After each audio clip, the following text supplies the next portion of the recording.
would like this to be a conversation. So if anyone has any questions, please, speak up. So if you've already seen the presentation, you've got an idea roughly what it's going to be about. What I'm about is education and community. I've done several local sculpture projects that I'm really proud of. I teach in the school systems. I teach through what's called Education for the Arts, where they bring in teaching artists to come in and work with kids and kind of educate them and get them geared to learn how to learn about art. And then we bring them to public functions like this morning. I'm the head of the sculpture department at the Kalamazoo Institute of Arts. And this morning we had a group of school kids came in and they went around, they toured the exhibition we had. And I was leading a group of kids this morning. And actually right before that, I was teaching through EFA for young girls how to weld and making welded sculptures. So that's really where my heart is. So I'm working with the Kalamazoo Nature Center. So I'm trying to establish more of an arts program there, which is going really well. Again, working in the community, working with kids. I'm going to start back up again at the juvenile home. I've been doing that for about 1.5 years now, doing art classes with those guys. And that's just been fantastic. So that's where I'm at locally, just really trying to keep the kids involved in the arts and, keep them motivated. As far as the public arts, I've done my own work, I've done obviously large scale work at the Krasl, across town, actually down from Benton Harbor and Sawyer. I did a sculpture of E.K. Warren Dunes. That's down there on the local side. Community involvement right now. I did a piece for a police officer who was killed on the line of duty in Kalamazoo, Eric Zapata. Right now we're kind of embroiled in some controversy in that one, but I'm a member of the Kalamazoo Public Arts Commission, where we sort of we're involved with throughout Kalamazoo County, the installation, and people will come to us if they want to do some public works, and we sort of advocate for that. So anyway, my police sculpt. Anyway, there's some stuff going on with that sculpture, but it's not a big deal.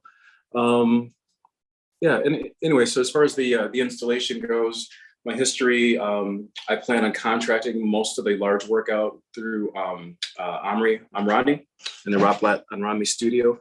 I've worked with them for, 17 years now. When I own the Alchemist Sculpture Foundry, I owned that for 15 years or 17 years. So we did a lot of large scale work for them throughout the country, for the Lakers, the Chicago Cubs, White Sox, so all over. So I'm comfortable with them. We've got a really great relationship. So I'm really comfortable with them. We've worked together a lot on projects. So I'm really comfortable with them doing the sculpting work as directed by me. So I would be the project manager. I would do the design work, probably some sculpting myself, most likely. But I know they can do it fast. I know they can do it well. I know they can do anything that I ask them. So I feel really good about that. I mean, I can do the work. They can do it in 1/8 of the time. And they've got the reputation and they're real solid. So, I feel comfortable subcontracting out to that work out to them. As far as the project, I was really excited to hear about it because I'm also involved with building a public sculpture for Dr. King in the city of Portage. Portage and Kalamazoo has a similar sort of dichotomous relationship, whereas Portage is a little bit more on the wealthy side, Kalamazoo more urban and economically depressed. So this King project has been a really good turning point for, I think, the community. So hopefully it'll be a good focal point for them moving forward. And so I'm happy to be working with that. And again, I'll be working with the kids in the schools, getting the kids to kind of come in, work with me, kind of as a mentorship, going into the classrooms, teaching about Dr. King, teaching about the, public arts and that sort of thing. So anyway, so that's on the agenda. I've already started the sculpting, and we look at an installation, probably, it's a lot slower than expected. So I would imagine it'll probably be 2023, and that's when that's installed. So anyway, going back to this project, I'm really excited to do the work. I'm really excited to basically sort of focus on two different identities on the city, with St. Joseph, for example, kind of focusing more on the manufacturing, kind of how the city was built, because I really believe access points are important when it comes to art. I think, especially teaching kids how to see art, sometimes we can't present art as a monolith. We have to know where people are coming from and what their access points are. So for St. Joe, I was thinking more on the lines of industry, how the city was formed. I mean, it is the Riviera of the Midwest. And so, how that was created, that doesn't come out of nowhere. And so if we get back to the working class and the tie-ins with Dr. King, who believe that, we can't have racial justice until we have economic justice, those points are really important for him. And also, I think we can tie in King to the St. Joe area in that regard, seeing as how the city was developed, through a strong industrial economy. And so, if we did a representation, I was thinking of Dr. King sort of his arms locked with some labor workers, possibly.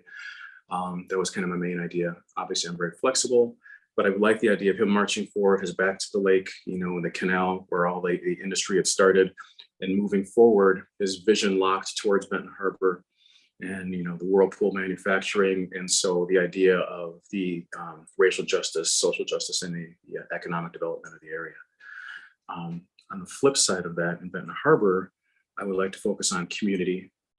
Dr. King standing possibly with his arm out, a welcome space for maybe young adult or people to come and take photographs with or stand next to. I want to keep the idea open for you guys. I think that's just really important. So I'm flexible. I've been flexible with the Portage Project. So let's keep the ideas going. But I think, I would like the idea to be around community. And so we have King, maybe some local student or local labor worker, I'm sorry, not labor workers, but local community members. But also in the Benton Harbor piece, I envision a wall, like a low kind of knee wall behind Dr. King with some plaques. And I would like the plaques to be designed by students or community members, just a few to start out with, so we can get an idea what the process is like. We can get input. I was thinking it could be like poems, haikus, some little words written about Dr. King and the civil rights movement, the castings of kids' faces.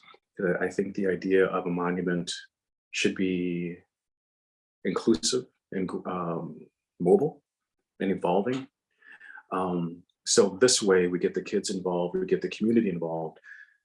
I would like to teach the casting process and maybe eventually, because I'm so close, create a facility or work with an existing facility to do castings there or castings here, but castings created by the community that could be installed maybe yearly, bi-yearly, whatever timetable would work best. So this way the piece is in constant communication with the community, a living part of the community. I think that's important. Does anyone have any questions so far? I know I've kind of been going on. So.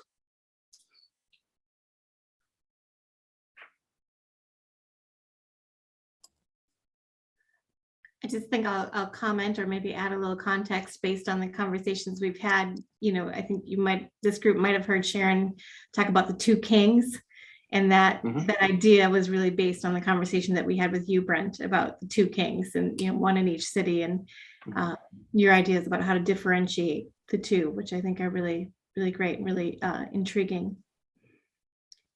I also just want to comment about your piece that you just mentioned briefly about the police officer in Kalamazoo, that because we did have a conversation about that with the Browns. And I think it's worthwhile just to talk a little bit about that so people know, and it's not mysterious to this group, what that controversy is and what that's about. Oh, yeah. Okay. So a police officer was killed in the line of duty a while back. His name was Eric Zapata. I was a paramedic in a former life for 7 years for the city of Kalamazoo. I worked alongside Eric, so I knew him. So when he died or when he was killed, a friend of mine who was a police officer asked if I knew of anybody who could create the work. I created a piece. I wanted the piece to represent not necessarily a police officer per se, but to be Eric as a member of the community. Initially, they wanted it at their their central station. And I said, no, I think the idea would be better if he was in the community, because he was a member of the community. I think it would have been too divisive to have them separate, be more of a us versus them sort of idea. The officers really liked the idea. We ran with it, started a 501c3, got the money, created the piece. His mom was very happy with it. So it was really nice working with his family, getting that honored. So I designed the layout. I work with architects to design the entire layout, the landscaping and the piece. In 2020, there were, like in every city in the United States, there were some public demonstrations, protests, uprisings. Kalamazoo had one night of, I would say, out of town aggression. After that, there were some public protests. I observed several of them. They all, started downtown. They were all peaceful. And we actually marched by the statue and nothing happened. Anyway, several weeks after that happened, or days after that happened, the statue disappeared. The police ended up emailing me, asking me if I could clean the piece. And I asked if it had been defaced. They said no, it hadn't. It was just wanted to clean it. And I asked them why. They said it was for safekeeping. And then I said, well, it hadn't been harmed. There was no ill intent towards it. And judging by the reaction that had been kind of growing on the public forums, which is getting pretty nasty, people criticizing BLM or Antifa and people should be hanged and all this stuff was getting really ugly. I said, this is really inappropriate for you to just take this without any cause or conversation. And they said, good day, and didn't contact me again. So anyway, just recently it was reinstalled at a different location right outside the police station, with some monuments that said honor, honesty, and integrity next to it. So anyway, this happened just after me and the Kalamazoo County Public Arts Commission wrote a formal letter to the city manager about the situation. We just wanted some accountability, some openness as to how and why it had disappeared, what the intention was for the form of the space what had been removed from, which is now empty. And we hadn't heard back. We were pretty stonewalled. So now we're just finding out another avenue. So how we're going to sort of approach it at this point. So that's the controversy. Thank you for sharing. I mean, it gives so much insight into both your thoughtfulness in the creation of the sculpture and your professional engagement with the community. So I don't mean to focus on something negative, but really appreciate it and think it gives a lot of insight to you as an artist and your thoughtfulness. So thank you. Hi, Brent, and everyone else.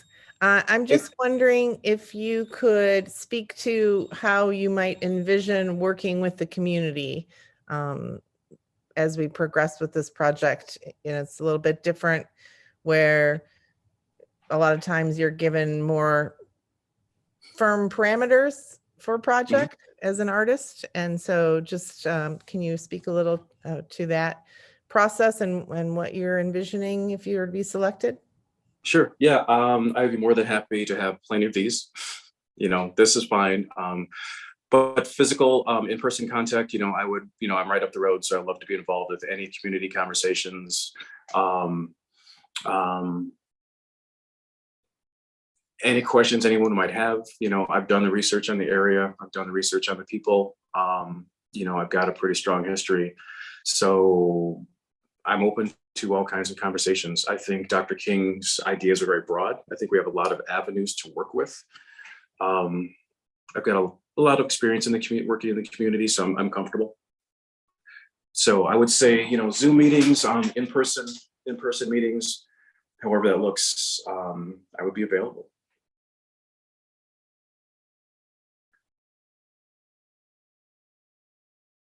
I want to just, meeting Brett for the first time, and even now, that so many parts to art and culture, and sometimes things are happening and we don't realize they're happening. And I gleaned courage from him hearing that story for the first time at the gallery, and again, hearing it for the second time.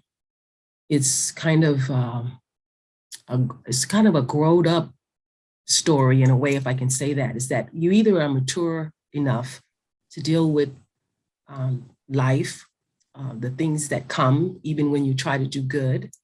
And he seems so kind of cool about it as he's telling the story. Me, I probably would have been like totally freaking out, right? And that's all up in here. Oh, okay, it's all up in here, it's in there. Yeah. Okay, yeah, I'm all out here, so I'm all out here. But it certainly is helpful. I think for us to, I think as a group, to have a reality that all will not necessarily see your work and your efforts in the community as something of good, and to stand firm in what you believe is good, even to the point of right. I just appreciate, someone local kind of just chit-chatting with us about the reality of things that can happen. And it doesn't necessarily mean we lose anything. It's just part of the process.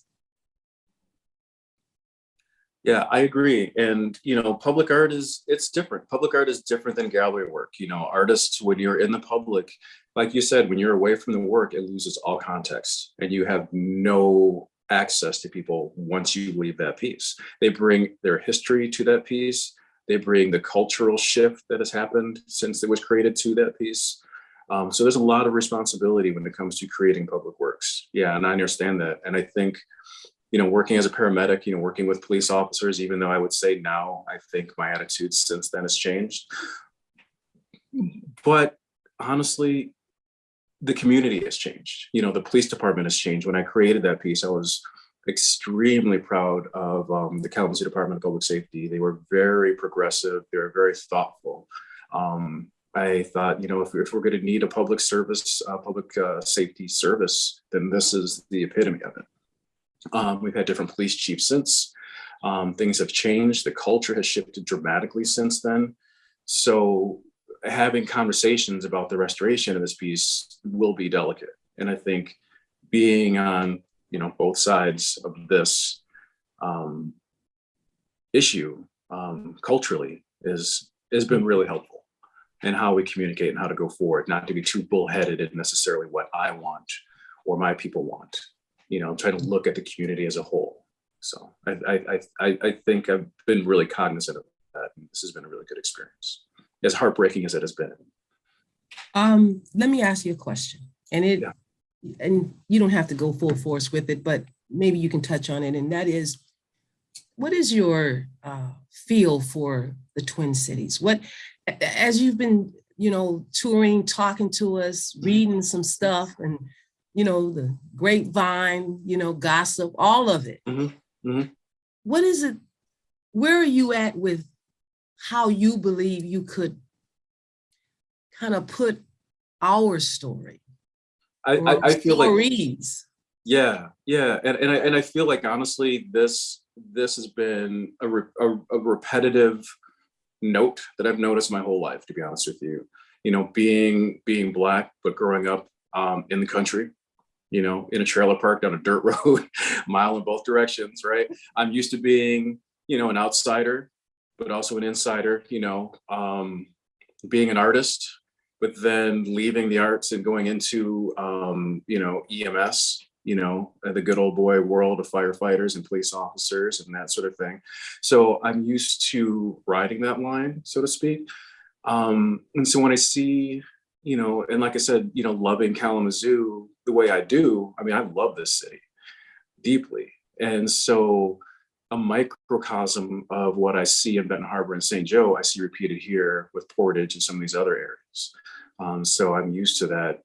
And so I think, like bringing the kids from juvie across that border into the Kalamazoo Institute of Arts and places they've never been before, and making them comfortable, speaking, learning, like I said, access points for them and for myself, so they can experience this thing wholly and not just as an outsider. so they can see themselves in the work.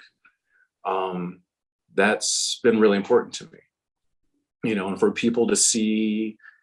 When I was in EMS, I'd be, having white partners in this Black community, and these like rural partners sometimes had never seen, never talked to Black people before. So being that bridge to help people see each other and communicate, be in communication. That's where I feel really comfortable. And so this project really speaks to me in that regard. It's hard to be in Benton Harbor without seeing some of my own history, and because knowing the potential and knowing where it came from, it's knowing the evolution of late stage capitalism and racism. But we're all in this, this is like Dr. King's fight. It doesn't end with him. And I don't like the idea of monuments ending with King. He is one of millions of us who keep moving this thing forward. So if I can do anything to be in that conversation, then I will play a part in that. So yeah, it means a lot, the opportunity to do this. If that answers your question, sorry. It does. It sounds as if you still have hope. Oh, you have to have hope just to get up in the morning, right? I mean, I don't think it's just the reality. We just have to keep moving. I've got kids, my neighbors have kids, so we just have to keep moving. So, yeah. You talk really eloquently in your statement about the fact that we have a shared past and a shared now and a shared future. So yeah, that the notion that it's shared. Could you expand on that a little bit more? How would you imagine that we would share the experience across the two cities? I mean, you talked about the riverbank connecting us, but they still feel like quite separate things. So how do you see them connecting? I love the way you worded it in your proposal. Yeah, and we're always going to be disconnected. I mean, economics does it for us. And I think the economic system, being what it is, sort of reinforces the underlying sort of like problems with race and class. So I don't think there's a whole lot we can do about that immediately. But in the meantime, I mean, we all have a shared humanity. We all love our kids. We all want everyone to succeed. We all want to do better. But the reality is a lot of us are afraid. And a lot of negative things come out of fear, and fear happens when you don't know the person that's across from you. And sometimes that's amplified by, a bridge, a river, and, ideologies. So the idea of creating art, the idea of, for example, if I were to get this project, when I were to do a demonstration, like a bronze casting demonstration, I would see myself contacting some of the schools, the art teachers in St. Joe, and some of the ones in Benton Harbor. Who are the kids who you see are really, curious and interested, and send them over. And so the kids can see each other. So, I mean, those ideas are still forming. They're not locked in yet. These kids today see a lot more, I think, than we did when we were growing up. They see each other. There's a lot more opportunities to step outside of these ideas of who we can or should be. And so I think the more opportunities we can get these kids over and working together on a project, and when you work together towards something bigger, then everything else falls by the wayside, right? So the idea of them, just getting dirty, working with fire, doing something creative together, I think that's where the work can really start. So building the bridge, I think, getting the kids involved. I think also maybe, like I said, appealing to the different access points. So not having a piece in St. Joe that's going to play on their guilt or their shame necessarily, that they can just walk by and ignore, but something that they can connect to. My grandfather, worked at Whirlpool, or was a steel worker. And so when I see Dr. King next to this person, I see myself in that story. And then through that, there's an access point to everyone else. it might not, it's not always through us, those access points. Sometimes we have to sort of like humble ourselves a little bit and see where the other person might sort of come into this conversation. So that's how I would see that. That's how I would answer that question. Thank you so much. Brent, would you talk a little bit about the process of developing the sculpture and capturing these underlying meanings and capturing the spirit of Dr. Martin Luther King in the figure? Yeah, sure. I know personally my idea, my aesthetic is more about movement. So I like the idea of not just standing general sort of pieces. I mean, these guys are really good at that. With my involvement, they're also really good at motion. And so I would kind of push that influence of motion and movement, because I think this is all about a movement. This is about motion. We're not just putting up standing figures, we're locked in history. So aesthetically, I would sort of tie that in. And I think it's up to you guys what gets put in there, but I think the ideals are more important than the people. Ideals and concepts. So, the concept of movement, the identities are important. So I would try to translate those with the aesthetic, for example, with the St. Joe piece, having something very grounded, something very solid with this set. Like I said, I see this forward sense of movement forward. Whereas the Benton Harbor piece, I would like something that's more centered. Something that this park can develop around that's a little bit softer. So some of those intentions can be a little more subtle aesthetically. But as far as the references, the likenesses, I don't think that's going to be a problem. I can create a king. I know they can. I know they have before. So, yeah. We just have a couple more minutes. Other questions with Brent? May I ask a question? I like this idea of like continuing it with like the wall behind the one installation. You said poems and different things like that. I can assume based on things you said, but can you elaborate a little more on why that's important to you to like have that part of that element of communities and kids adding that? And maybe you said like over time even, and why that's important to you in your vision? Yeah, it's really important to me because this was the year where we see all these monuments being removed, right? Because those monuments were put in place to reify a certain mindset and ideology. There's an intention behind monuments. Monuments have an intention. They stop and place a mindset. We're beyond that now. I think as a nation, at least I think we should be. So I like the idea, honestly, of using the traditional aesthetic of bronze and stone, but then also having something more modern. That's why I like the idea of a QR code.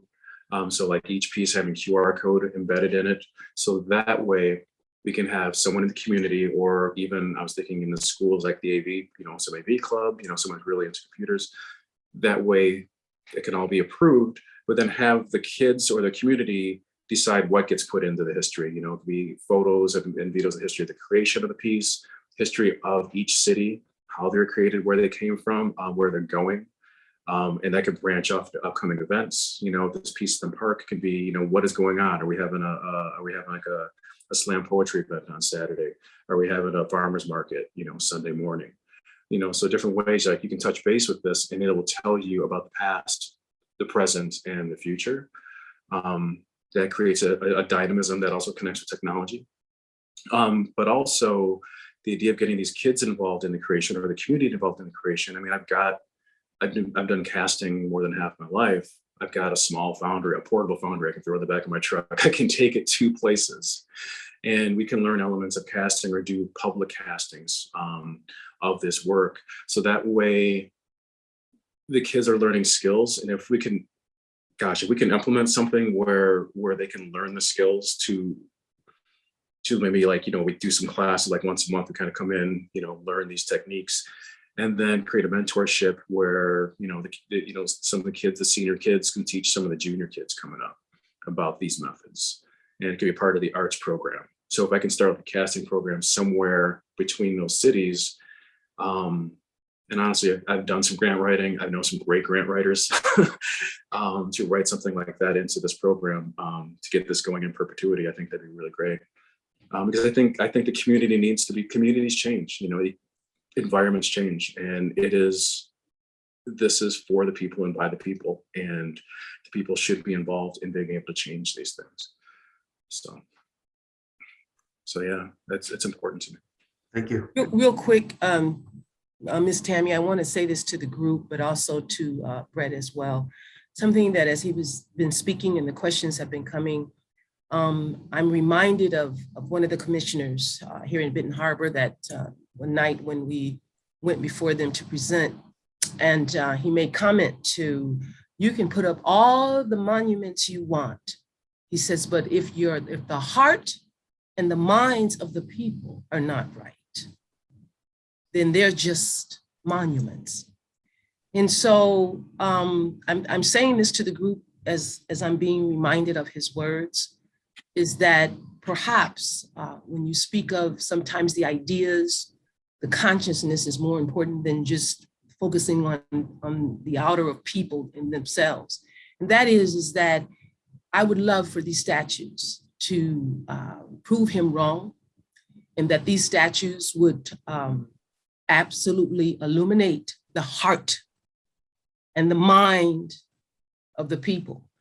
I'm realizing that the outer, even with King, when you were speaking about King and how many parts to him, is that his mind and his heart was always consistent, regardless to what the outer or the circumstances or whatever the approach was.